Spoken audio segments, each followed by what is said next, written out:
When your marketing feels like a cluster of great intentions and yesterday's fixes, you need clarity with a little bit of attitude. Around here, messy brands get direction, tired websites get a wake-up call, and scattered ideas finally line up and behave. We don't do boring. We don't do average. We do marketing that makes people pause and then click. So grab a chair, pour a cup of coffee, and let's make your next move your smartest one yet. This is Marketing Made Creative. All right. Am I starting it? I don't know. I'm going to start it. Oh, okay. We can start it with this. Leave this in. All right. Welcome back. Welcome back. Episode 4. It's going to be an exciting day. So what we are talking about are the 5 signs that your brand has outgrown its look and why that's actually good news. So, well, hot dog. No hot dogs allowed here. Yeah, no. So we're going to talk about that. It's going to be a good episode. I'm excited. This is one we've been wanting to do for a long time.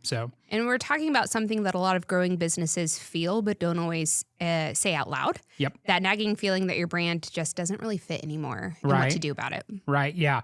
And we experience this a lot, when we talk to businesses. We started our business, we didn't have any money or we didn't have any time. We didn't know what we were doing. We just built it in Canva. We picked some colors. We found a mood board. And then we kind of used Wix or Squarespace to throw together a website. Didn't really know what we were doing. It worked. It got us started. But now what? So you're closing bigger deals. Maybe you're hiring real talent and your brand still looks like it was made in 2019 on a Sunday afternoon before a football game. Well, and here's the thing. It's not failure. That's growth. Oh, for sure. Right? So your brand outgrowing its look is actually a sign that you're doing something right, but ignoring it, that's where businesses get stuck and get in trouble. Yep, 100%. So today we are breaking down the 5 signs that your brand has outgrown its original look and why fixing it is not vanity, it's strategy. Darn straight. Yep. I like it. So let's start with sign number 1. Your brand. Sorry. Wow. Sign number 1, your brand feels like a time capsule. Ooh, yep. You know the feeling. It's when you look at your logo or your website and you think 2017. I mean, it's like this thing is now close to 10 years old or X years old. No, 10 years old. My gosh. Oh, it's 9 years old now. Okay, sorry. So I didn't mean to punch you in the age. I know.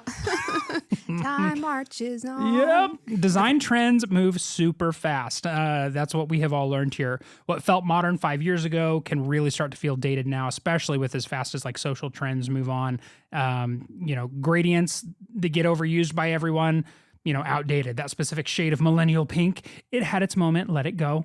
Heavy drop shadows, beveled buttons, definitely showing their age. So, there's just little design things that, again, were popular, no longer popular, let them go. And it's not about chasing design trends. No, That's not what this is about when we're talking about the branding, but there is a difference between timeless and outdated. Yes. And a lot of times businesses get stuck in the outdated. For sure. So example, decorative fonts, a lot of those really fancy flowy fonts that you'd see on wedding invitations in 2015. Cursive. Nobody can read cursive anymore. Stop using them. Please use fonts that you can read. Yes. It is, and if you're not sure, have a friend. Call in your friend. Ask a high schooler. Yeah, can they... Sorry, no shade intended. Make sure that you can read the copy that you're putting out there. The ultra minimalist flat design that got too flat. I'm not judging the minimalist. I actually really like minimalism. Minimalism, say that 5. Millennialism, minimalism. Oh my. And then certain stock photos that scream, we got this from the same place as everybody else. Stop using pixels. No, I'm kidding. We use Pexels all the time, but there was an era where Pexels had a very limited library, and it's like everyone, when they found out they could get stock photos for free that didn't look like absolute garbage, everyone went to Pexels and everyone used the same 10 photos everywhere. They're still out there, and I still see them. I've used that photo myself, but now we've had to move on, try some different things, all of that. And so what are we talking about here? Real talk. Your customers notice when these things are off. They may not say, "Oh, this brand looks old," but they feel it. It's those intangible qualities. And in a split second, these people are going to make a decision on whether or not they work with you based on how you're presenting yourself visually and the way that you're communicating to the outside world. You want your branding to draw your customer in, not push them away. For sure. So we see this all the time with businesses that launched pre-2020. The world has changed. We have gone through a lot, my friend. We have been through some things. We have been through some things. Customer expectations have changed. Visual standards have changed. Your brand might still be living in the before times. That's what we're going to start calling it. The before times. Before the plague. No, but seriously, politics aside, COVID-19 changed how everyone interacts with content. There were more startup businesses launched, people trying to work from home. The market is just flat out flooded with mediocre and just flat out bad brands. It is important for you to stand out. And that's really what we're talking about here. And some things we're going to help you get your brand on track to make sure that you can avoid those icky traps. I don't know. Well, the good test here, a good test is to pull up your website and pull up 3 of your competitors' website and be really honest and really objective. How does yours fit in? How does yours compare? Yeah. I mean, if you've outgrown your look, the things we're looking at, pay attention to your white space usage, cramped designs, feel old, notice your image quality and style. Get rid of those blurry photos. Make sure that you've got nice, sharp, crisp photos. Check your typography choice. Don't use 25 different fonts. For sure, don't use Comic Sans. You stop. Just don't. Even if you're unsure, just clean and simple. Well, it used to be that you have to buy every kind of font that was out there, but Google Fonts will change your life. Google Fonts will change. In fact, as an agency, we pretty much use exclusively Google Fonts for things. I mean, even as just our main design type library, there are so many now. It's like we don't even need a subscription to, Adobe Fonts or Creative Market. We used to buy fonts all the time. Now it's like, why? I mean, I'm not saying we don't from time to time if we're feeling fancy, feeling special. We want to do something a little spicy for a client, but for 9 times out of 10, we're using Google Fonts. Yeah. So that leads us right into sign number 2 for your brand is you're embarrassed to show it off. Ooh, right in the visuals. You're going right for the throat. You're going right for it. It's emotional, but it's real. Oh yeah. So if you've landed a big client and they ask for your website and you cringe a little before sending it, here's your sign. Can I say that? I don't know. Here's your sign. So on your when you go to a networking event, real podcasting and you talk, people. and you talk better than I do, and someone asks for a business card, and you suddenly wish you had a better one. Yep. These are some of the things to take note of. Yep. Yeah. I mean, if you're hesitating to put your brand in front of people, that's not imposter syndrome. That's your gut telling you that something's wrong. I mean, something's off. If you have to qualify the poorness of your work or the poorness of your brand. I'm brand. getting a new one next week. Yeah. We're doing a new one. We're updating this. Or I know I need to update this. That is a surefire red flag to update your brand. It's time. It's time. Your brand should make you feel proud and not apologetic. Yeah. We don't want to be there. So we've all known people who preface every website with that as well. Website coming, updating soon. But what that's really doing is telling the wrong story. It undermines confidence before the prospect even clicks. Right. Yeah. So. You're showing trepidation or hesitation. And so you're already putting that feeling out there of what I want to say. The people you're interacting with, you're already putting it into their head that you're producing something that's subpar. So just update. Let's talk about it. All right. So here's what's happening. At the end of the day, when we go through this with clients all the time, we had a meeting with a guy yesterday. It's like, I've been doing this myself. It's not neglect. It's you've leveled up. Your work has leveled up. Your team has leveled up. Which is exciting. That's a good place to be. It's a good thing. But your brand is still representing a version of your business that was you 3 years ago when you were maybe running the whole show by yourself or you and one other person. Right. Sometimes a brand update or freshen up just means that you need to make sure that your brand is representing who you are now and where you want to go. And we'll talk about more on that in a minute, but it's just making sure that your brand is keeping up with your business. It's not about intentional neglect. No, that's not what it is. A lot of times what actually happens is we get so busy with work, thank goodness, woohoo, that we get so busy that we haven't had even time to think about it. Oh, yeah. We're guilty of this at Bryckroad. Yeah. We haven't touched our website. We're getting ready to launch a new website. We're getting ready to launch a new website because our old one is awful. No, it wasn't awful. It just doesn't represent what we do anymore. Right. So it's time. It's good to check in for sure every now and again, because the longer that you wait, the bigger the gap gets between who you are and how you look now versus how you were before. Yeah, I mean, we experience this in other areas of life too. You know, it's those home projects. Oh, that fence is broken. Now we'll put that off. Now all of a sudden the deck boards are loose. We'll fix that next summer. Now we've got squeaky floorboards in the kitchen. Oh, we'll fix those later. All of a sudden your whole house needs to be replaced. And it's like, forget it. Let's just move. We're not fixing this house. Let's just get out. So don't let that happen to your brand. It's okay to do a little self-care every now and again. Make sure that we're evaluating and keeping up. Right. Yep. So quick gut check. Would you be excited to plaster your logo on a billboard? That's, to me, the big check of, are you proud of this? Is this something that you look at that and you go, yes, that represents me and it looks really good? Or would you hand your brand guidelines to a Fortune 500 company who's like, we want to work with you, we want to sponsor you, hand us your logo or your brand guidelines? And if you don't have brand guidelines, come talk to us. Yep. We'll help you out. It's important because then whoever you bring into your company is having the same. When they're putting out content, it looks like you and it sounds like you. For sure. So, and I mean, if the answer is no to any one of those, you wouldn't plaster it on a billboard, you wouldn't hand your brand guide, or you don't have one, you've just outgrown your own look. And so it's time to get serious about that. Make sure you're doing things to make people want to work with you. That's what all this is about. Bring them in. Marketing. So sign number 3 is where things get a little bit messy. Ooh. And I think this hits a lot of businesses. And that's where sign number 3 is your branding is inconsistent across all the things. Oh, this is a big one. So this is a big one we see with every single company that comes to us. And this is usually the first red flag that people notice when viewing your brand. Even if they don't have the language or the words to express what's wrong, your logo looks one way on the website, another way on social media. You have completely different graphic templates you're using in proposals. You have completely different visuals and fonts you're using on social media. Colors don't match.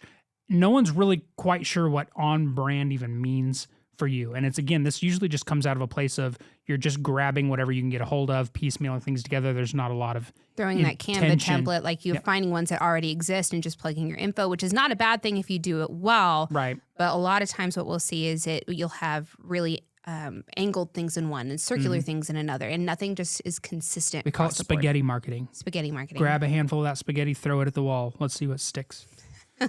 And honestly, it feels like 5 different people worked on your brand and none of them compared notes or talked to each other. It's probably because that's what happened. Well, So you DIY'd the logo, your cousin designed the website, you hired a freelancer for Instagram graphics, your VA made the proposal template, and everything stayed in its own silo and nothing touched. And so it feels like everything stayed in the same silo and nothing touched. And individually, those pieces may work on their own. They may not. But together, it's just chaos. It's just pure chaos. Your brand doesn't feel cohesive. It's like a collection of random assets. We see this all the time, right? With clients that come in, I've got a mood board from Canva, a Pinterest collection of things. And it's like, well, those are great. And the individual of those are ideas, but it's trying to figure out a way to make all of that work together. And that's really what all of this is. Your brand doesn't feel like a brand. It feels like Pinterest exploded in your office. That's a problem. I mean, we used to joke about that in our house. It's like, when we were our first home, we would decorate and we would just walk into Kirkland's and be like, buy that and buy that and buy that and buy that. And then we'd sit back and go, oop, it looks like Kirkland's threw up in our house. It was without much rhyme or reason. So don't let that happen to your brand or your home. And here's why this matters. Here's why the inconsistency is a big deal. Consistency builds recognition, which is always a good thing. Yep. I will tell you this. When my daughter was 2, we were in the car and we were driving down the road. She cannot read. She's 2. Some of you have 2-year-olds that can read. Good for you. Yeah, that's amazing. Ours could not. But when we drove by a Starbucks, my daughter knows the Starbucks logo. Don't judge my habit. I have a coffee habit. I think that points more to your addiction than our daughter's ability to recognize. But she knew. She'd say, oh, that's the Starbucks. Yep, Starbucks. Yeah. Starbucks. She would know McDonald's. She would know, because that was important to her, Yeah. And so she's recognizing brands because it's consistent marketing. Yeah. And FYI, both of those signs you just mentioned, the big ones that you see like over the interstate or we're driving, they don't have the words Starbucks on them. They do not have the words McDonald's on them anymore. Branding. It's the power of branding, brand recognition. Right. When people see your brand colors, your voice, and your layout and think instantly, oh, I know who that is. That's so-and-so. That's consistency doing its job. Oh, for sure. Yeah, absolutely. And recognition, more than that, it lowers friction. The human brain loves patterns. It makes you feel familiar. It makes you feel safe. It's when you can anticipate it's expectation management. When you can anticipate what a brand is, how it's going to make you feel, you're more likely to engage with it. The inverse of that is the people that have mastered the craft of horror and suspense. That is the exact opposite. It is the craft of the unknown. And those are the things that make you jump. Now some people like that. Good for you. I'm not one of those. I don't like that. But it's that being able to catch you off guard. Well, when you do the exact opposite of that, that's where you like that recognition, that trust. And so that's why we want to, when we're talking about inconsistency, that's really what we're getting at, is that trust factor. Right. So consistency builds recognition, and recognition builds trust. For sure. So trust doesn't come from one great impression. No. It comes from repeated, predictable impressions. Yep, 100%. Yeah, when your brand shows up the same way across everywhere. So yeah, platforms, TikTok, Instagram, things. billboards, print advertising, your website. This is just establishing that layer of professionalism and stability. And that's really what we're going after here. Inconsistency creates tiny moments of doubt. Are they established? Are they organized? Are they legit? We hear this all the time. Customers come to us. That's like the number one thing. It's like, well, why do you want to update your brand? Why do you want a new website? I want to feel legit. I want people to know that I'm the real deal. I'm not a guy driving around town in his truck fixing roofs and then they never see me again. Well, it used to be way back in the day that you'd have to go to a bank to start your business, and you'd have to have a business plan. You couldn't just start your business like you can today by filling something out online and away you go. Go buy a domain and then type in a prompt in AI and you've got a website and you're selling stuff. Right. So there's a lot more fly by night businesses, and people are starting to recognize that a little bit more and are afraid of getting scammed as well as they should be. Yes. So you want to make sure that you look like you belong in the game. Yeah. That people can trust you. Yeah. So even if those doubts are subconscious, they stack up. Yeah. I mean, and people trust brands that feel intentional. I mean, that's just it. Yeah. Enough so consistency builds recognition. Recognition builds trust, and trust drives the monies. Money, revenue. This is what, let's be real. This is why we're all in business. Yes, we love doing the thing we love to do. We love building websites. We love designing things. You may love mowing lawns. You may love consulting. You may love selling furniture, building furniture, whatever you love to do. But you have to make money. We are all in business to make money. We all got bills to pay. We got people to pay. Dollar bills. Dollar bills, y'all. That's what we need. That's what we need. So revenue is the is like the end goal here, and trust is what turns browsers into buyers. No questions asked. It shortens the sales cycle because people already feel confident in you before the conversation starts. That is so important. Looking like you know what you're doing, looking like you got your stuff together is so important, especially as we talked about in this market where anyone can click a button, spin up a website.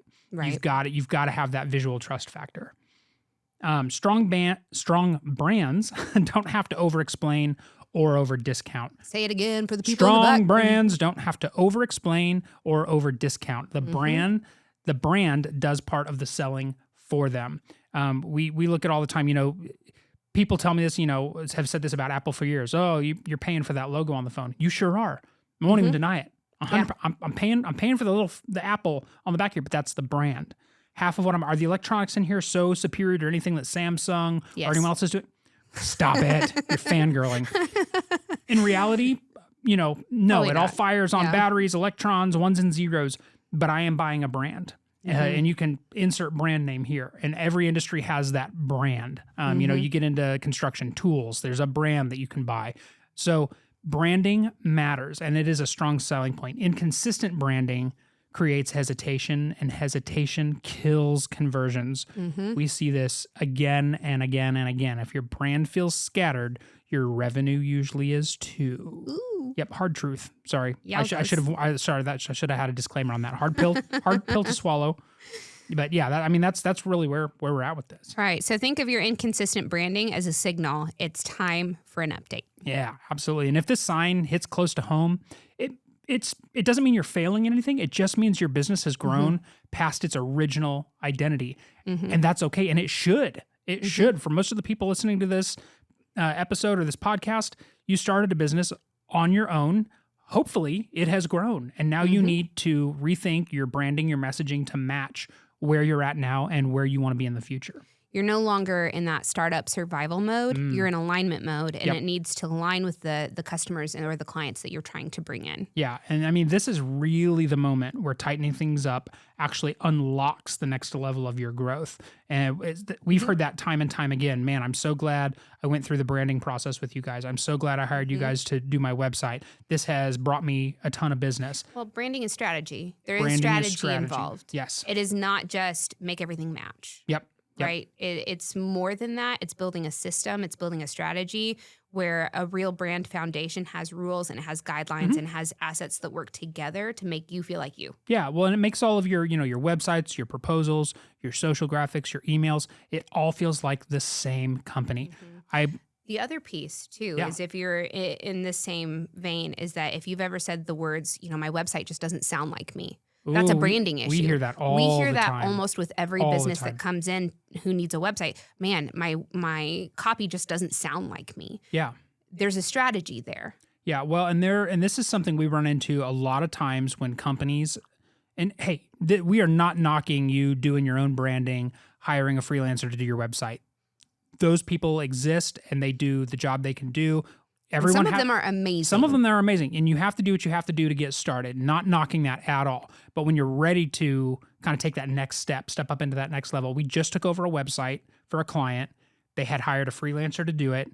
It took a really long time. They had worked with this freelancer, spent a lot of money.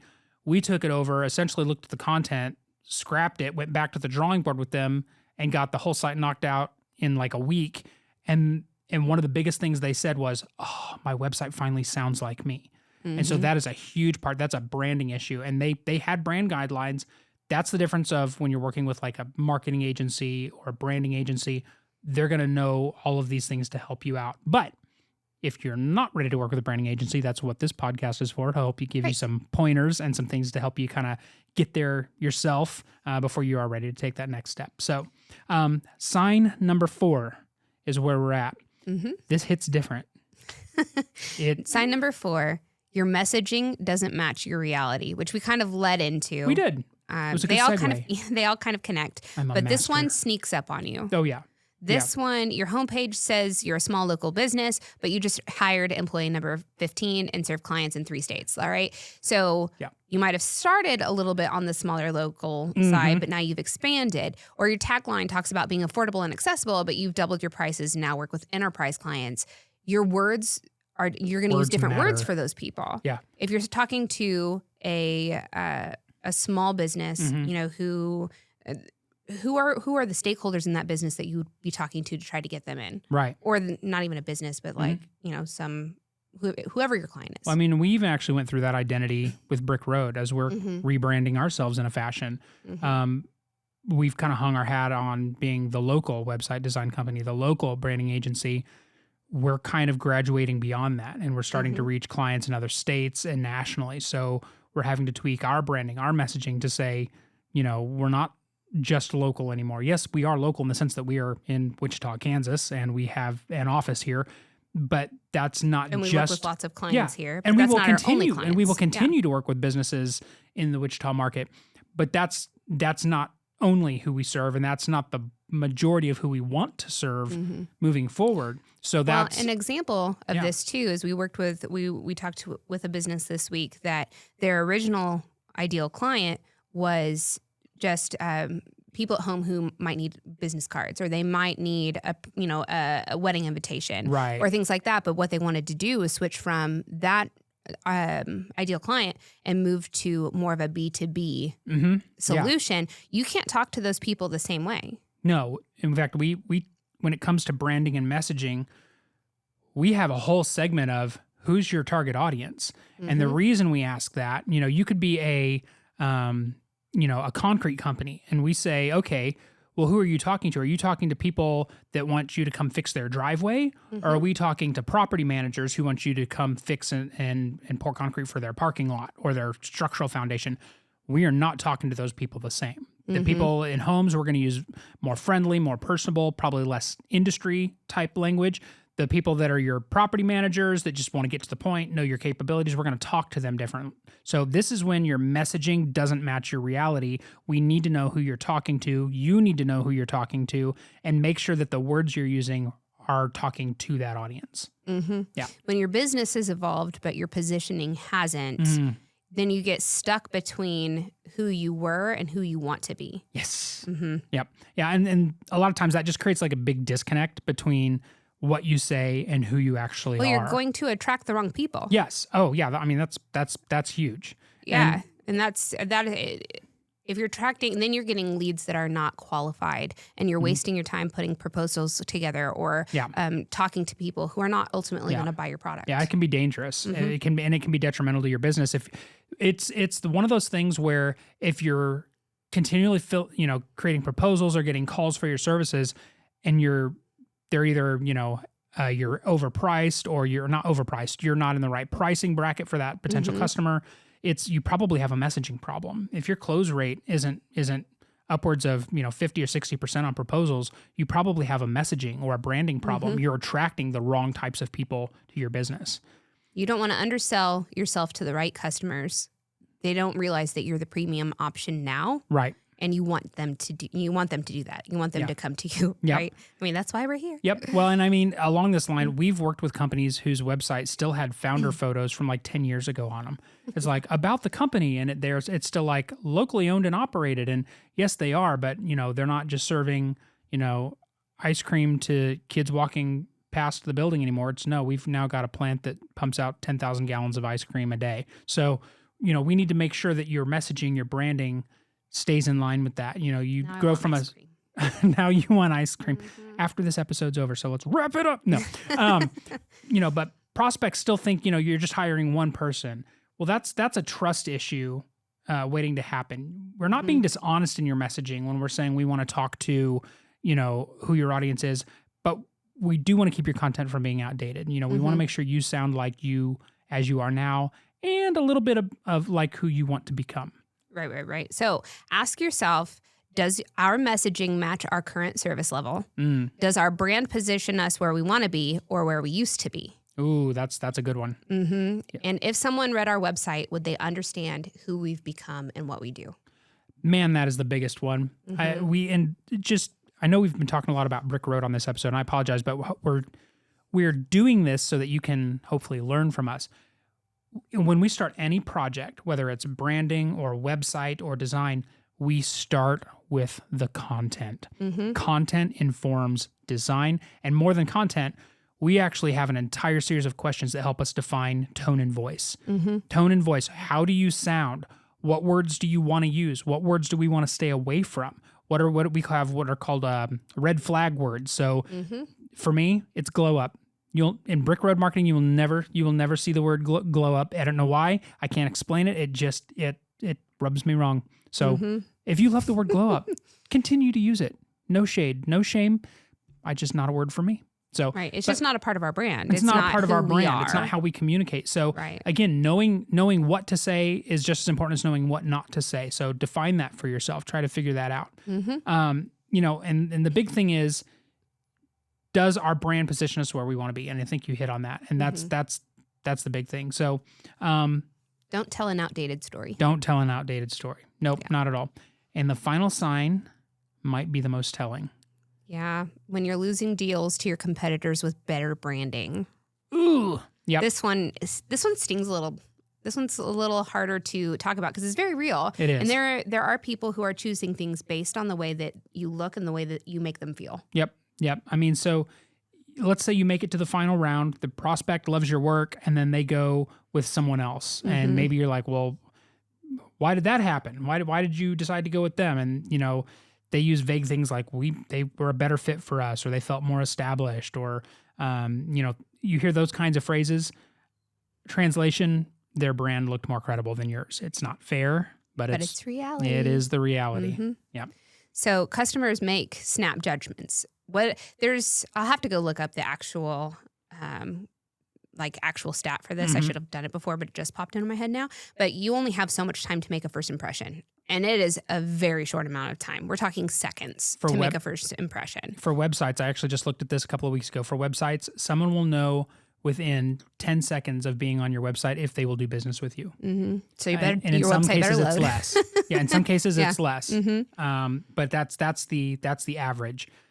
Boy, that hurts. That's hard. You telling me I only have 10 seconds to convince somebody that they should do business with me based on how I look? Woo! That's grab the lipstick.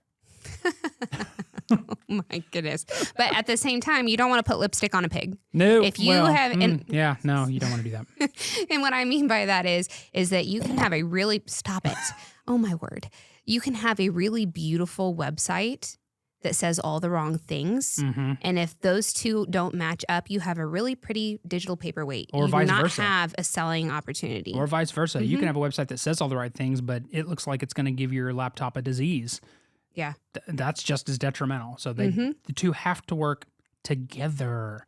Yeah, I mean, if your brand looks like an afterthought, customers assume your business is too.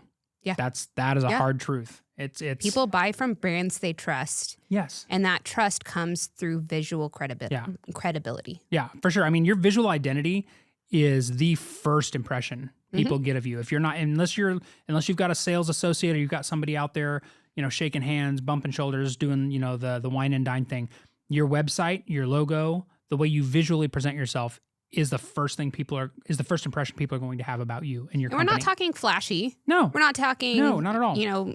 Shining, bright lights and blinking things and animations that pop up everywhere. We're not talking about loud necessarily, unless your brand is loud.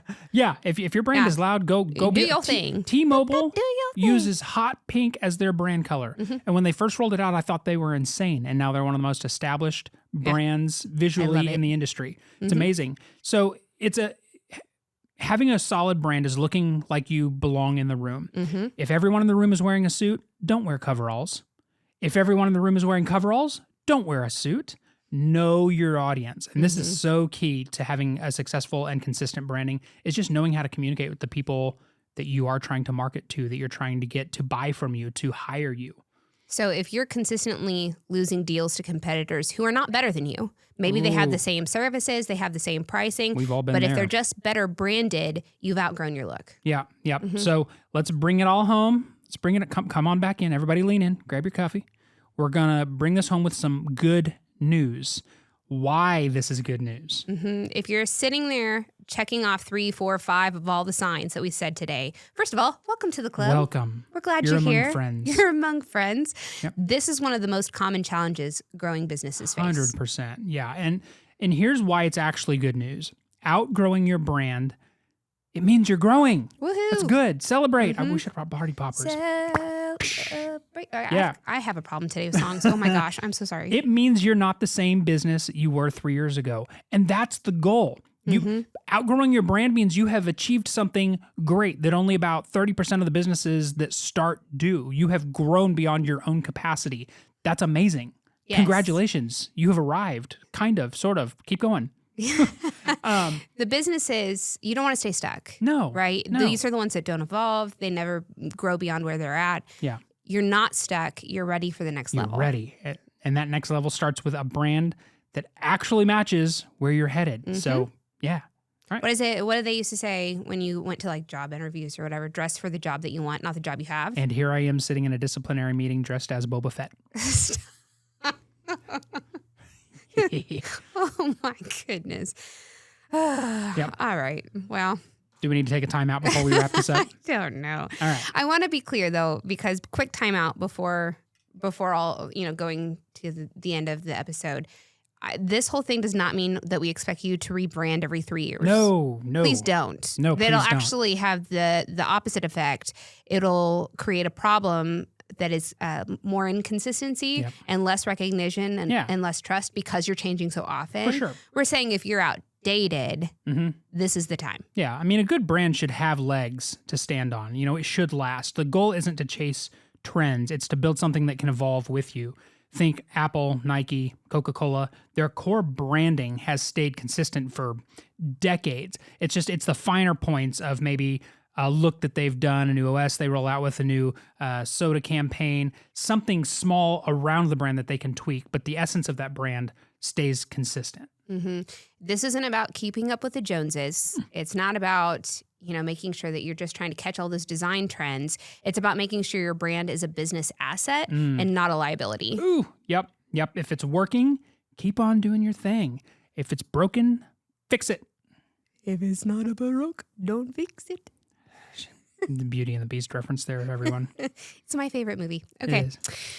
Well, favorite Disney movie. Yep. There you go. There you go. Quick tip. All right. Here's something you can do right now to improve your business. I love it already. This is something like turn this off after we're done and go do something. Don't just sit and be like, oh, well, let's wait for the next episode. Fun. Yeah, that was fun. We love listening to them talk. It's time for action. Action. All right. Open a Google Doc. Grab a notebook. Physical pen and paper is still a thing in today's world. Write down these 5 signs and honestly, check off which ones apply to you. Here we go. Let's run through the gamut. Your brand feels like it belongs in a time capsule. This is the hard one. This is look at it objectively. Don't be just proud of it because you made it yourself. Really look at it. Compare it to other brands that you're competing with, and how does it stack up? Number 2, you're embarrassed to display your brand. If you don't like putting it out there for the world to see, it's probably time to revisit and revamp. Number 3, your branding is inconsistent. Go pull something you posted from Facebook. Go pull something that you emailed to somebody. Go pull something from your website. Put them all side by side. Do they look like they belong together? That is usually the easiest tell of if your branding is inconsistent. Number 4, your messaging doesn't match your reality. If you are not trying to race to the bottom, stop using words like most affordable, discount. If you're in a discount retail space and those are the words that earn you business, use those words, but make sure that you're using language that matches who you want to work with and who you're trying to become as an entity. And finally, number 5, are you losing deals to better branded competitors? And branding, again, doesn't just mean your logo. We're not just talking about your logo. We're talking about how your logo also works with your messaging, how it works with your presentation, your proposals, all of those things, kind of making a unified presentation of who you are as a company. If you've checked 3, 4, 5, 3 or more, all of them, it's time to have a real conversation about a rebrand. For sure. This isn't a nice to have. It could be directly affecting your growth. Yeah. I mean, more times than not, that is absolutely the case. And that's why people come to Bryckroad is they just say, hey, help. And so if you're not sure where to start, this is literally what we do. Feel free to give us a call. We'd be more than happy to talk through any questions you have. We help growing businesses build brands that actually match where they're headed, who they are now, who they want to become. This is what we do all day, every day. Even if you're not ready to work with us or an agency in general, acknowledge where you're at. That is step 1. One of our favorite brand lines that I think we've ever had is that we build things that have brains and beauty. Yes. Like it has strategy and it looks cool. Yeah. It's got to be both. You need to have both. So. Yep. Bottom line, outgrowing your brand is a sign of success, not failure. So until next time.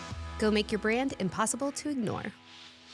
If your brain just whispered, wow, that explains a lot, take a seat. You're among friends. So now, don't ghost your own momentum. Subscribe so every episode hits before the chaos does. And hey, toss us a review. It tells the algorithm you're tired of boring advice. And when you want resources that punch way above free, head over to bryckroad.com. Until next time, go make your brand impossible to ignore.